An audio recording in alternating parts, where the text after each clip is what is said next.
నేసినటువంటి దాని మీద కూడా 100 రూపాయలు 8 రూపాయలు ఇన్సెంటివ్ ఇచ్చేటువంటి పరిస్థితి.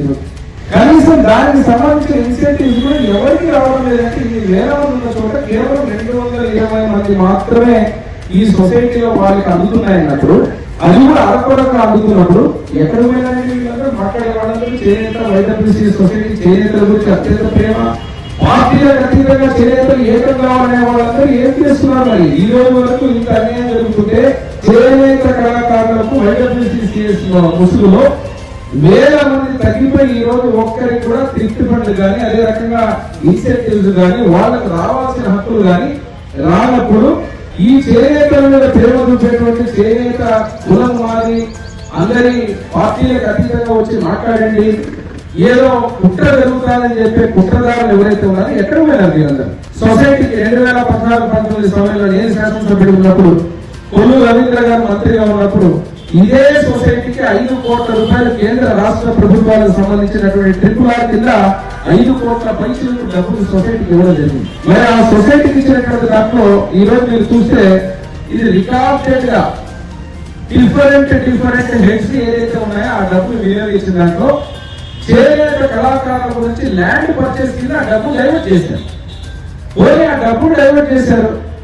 చేనేత కళాకారులు మన సొసైటీకి పోతే వాళ్ళు చేతులు పట్టుకొని బాధపడుతున్నారు. సార్ మాకు పట్టాలు ఇచ్చినట్టు ఇచ్చారు కానీ కనీసం మాకు పొజిషన్ చూపలేదు, మా రిజిస్ట్రేషన్ సరిగ్గా జరగలేదని చెప్పి చేనేత కళాకారులు ఎవరైతే సొసైటీలో ఉన్న వాళ్ళని మాట్లాడుతుంటే ఏమైపోయారు మీరు ఆ రోజు? ఇదేనా చేనేత కళాకారులకు సొసైటీలో మీరు చేసేటువంటి పనులు మంచి? ఈ మర్జర్కి సంబంధమే లేదు. ఆపుకోని మర్జీ చేస్తున్నారు సొసైటీ అనేది తప్పుడు వాళ్ళని. ఇది కేవలం మార్కెట్ లో మర్జీ చేస్తున్నారు తప్ప మార్కెటింగ్ మర్జీ.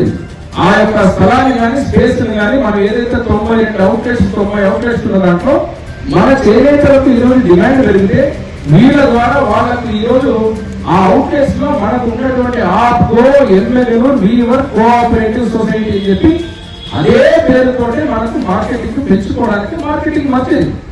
ఒక ఐఏఎస్ ఆఫీసర్ సబ్ కలెక్టర్ గా ఉన్నటువంటి ఐఏఎస్ ఆఫీసర్ ఎంక్వైరీ ఇచ్చారు. సొసైటీలో జరుగుతున్నటువంటి తప్పుదాలు చేనేత కళాకారులకు మంచి జరగని ఉద్దేశంతో ఆస్తుల విషయంలో కానీ ఆర్థిక లావాదేవీల విషయంలో కానీ కనీసం ఏమీ జరగకూడదని చెప్పి ప్రత్యేకంగా ఒక ఐఏఎస్ ఆఫీసర్తో ఈరోజు ఒక సబ్ కలెక్టర్ గారి స్థాయిలో కలెక్టర్ గారి ఆధ్వర్యంలో కమిషనర్ గారు ఆ రోజు పర్యవేక్షిస్తూ వేసిన తర్వాత ఈ రోజు మీరు మా చిత్తశుద్ధి గురించి మాట్లాడితే ఎట్లా? సొసైటీ గురించి కానీ అదే రకంగా ఉన్నటువంటి చేనేత కళాకారులకు మంచిగా జరిగి ఉంటే ఈ ఎంక్వైరీ ఎందుకు ఉంటుంది?